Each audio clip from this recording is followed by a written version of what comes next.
Hello, hi everyone. So my name is Kamaka, and I am the founder of BASE, which is Black Autism Support Society.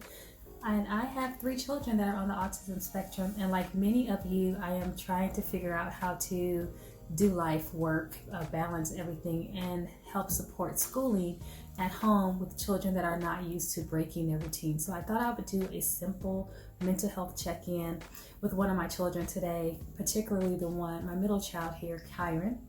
Kyran is 16, he's a junior in high school, and he also, in addition to being on the autism spectrum, he also struggles with ADD. And so that has been a battle for us. So I just wanted to check in with Kyran. Kyran, thank you for agreeing to this mental health check-in, for agreeing to answer some questions.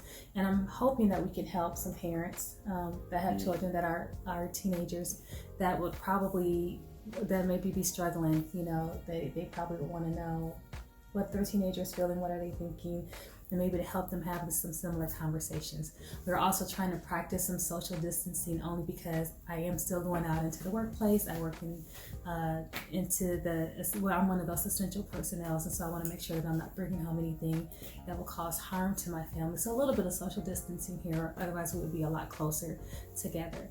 So Kyran, how are you feeling about being at home and not being in school? How are you handling the change in your routine? What has been, I know there was a lot of different questions, so tell me, how are you handling the change of being at home and not being at school? At first, last week is basically when this started. It was basically kind of like a weird change for me, like being at home, like having to do all this work at home, and having to basically kind of develop a routine maybe, and a new one actually. And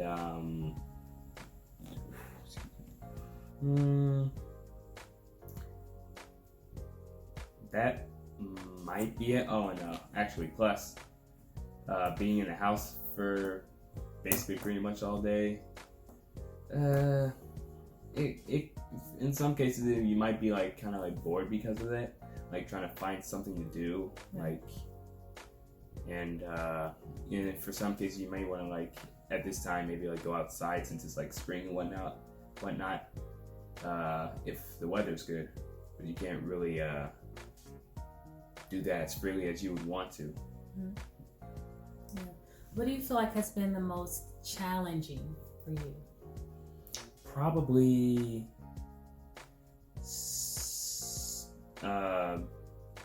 doing schoolwork, because it's kind of like a weird environment, like basically doing like school, like doing work in all these classes while you're at home, like in the early part of the day. I mean, when it comes to like doing homework and stuff, you're basically like kind of like coming back from school at like 3 or 4ish maybe, and then that's when you like basically do some work at home. And since you have been up and like moving around, like by that time you're basically like,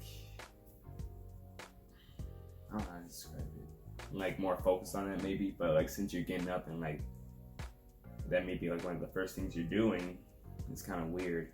It's kind of like a weird change. Yeah. So do you find that it's hard to have separation since you don't have separation between home and school now? So now it's kind of all blended together. So maybe now, you have a hard time focusing, right? You're not getting up at the same time necessarily. Some days you get dressed and some days you get to lounge around in your pajamas, right? And so do you think it'd be more helpful if you had a stricter routine? Maybe. Probably. Yeah, probably, because that way you'll be like, you can kind of get that in your head more, just like, okay, you, like, at this time I do this, at this time now I do this, and then maybe a little break after, in between, and stuff like that. And that way you won't be like should I, shouldn't I type of thing. Right. And that's what we had to establish. We had to establish our own routine because the schools didn't have that. So if you have block scheduling or you have where you're switching classes, we had to mimic that in the home so that way Kyran could really have some type of routine and then, have breaks in his day so he could get up, move around, change classes, remember when to eat lunch.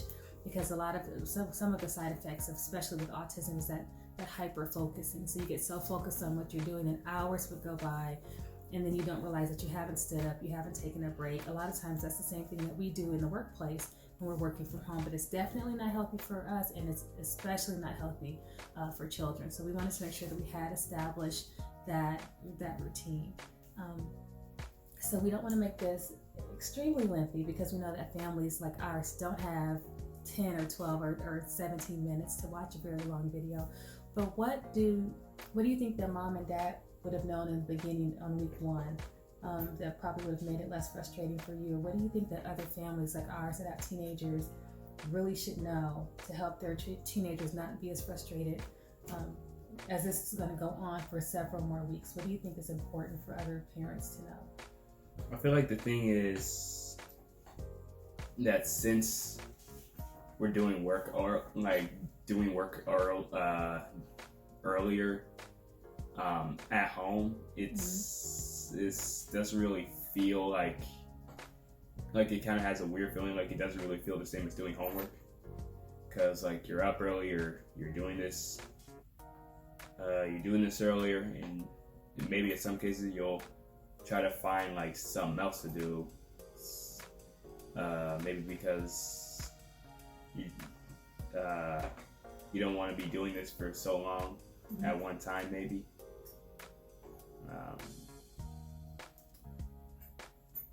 That's all I can think of right now. Yeah, so you need other things to break up your day because you don't want to do schoolwork at home all day and then have homework in the evening, like additional work. So the expectation should not be to do that all day and then do additional stuff in the evening, right? Okay. All right, well, that is all we have for today. Again, we just wanted to do a mental health check-in just to make sure that, just as difficult as this is for us, it's equally as difficult for our children to try to manage this new normal for them, just to figure out how do we do this? How do we do life in this season of quarantine and still connect and still figure out how to engage with one another, support them, support their teachers, support their education, and still make sure that no one is regressing and that we're not getting frustrated with one another. So hopefully this video has been helpful for you and your family. We'll continue to do some mental health check-ins. Maybe we'll do a live mental health check-in to make sure that all of the families are faring well. And with much prayer and connectivity, we will all get through this together. God bless.